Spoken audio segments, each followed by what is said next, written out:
Վարչապետ Նիկոլ Փաշինյանը սոցիալական ցանցի իր էջում շնորհակալություն է հայտնել ԱՄՆ նախագահ Դոնալդ Թրամփին գրելով Ադրբեջանի հետ այս պատմական համաձայնագրի կնքման հարցում նա միջնորդ էր, ինչին դեռ ոչ ոք չէր հասել։ Փաշինյանը վերահաստատել է իր պատրաստակամությունը շարունակելու աշխատել խաղաղության հետագա ինստիտուցիոնալացման եւ թրիփ իրագործման ուղղությամբ։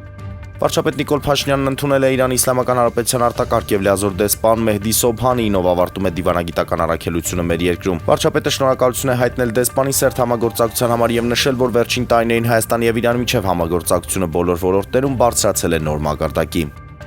Քաղաքացիական պայմանագիր կուսակցությունը հայտարարություն է տարածել եւ տեղեկացրել, որ Արեն Սիմոնյանի դիմումի հիման վրա կուսակցության ներկայացուցիչ Հայկ Սարգսյանին հայտարարվել է խիստ նկատողություն։ Հարցի քվեարկությունից առաջ Հայկ Սարգսյանը դիմում է ներկայացրել Արեն Սիմոնյանի նկատմամբ կարգապահական վարույթ հարուցելու մասին, սակայն Սարգսյանը չի կարողացել ներկայանալ նիստերին Հայաստանի Հանրապետությունում չգտնվելու պատճառաբանությամբ։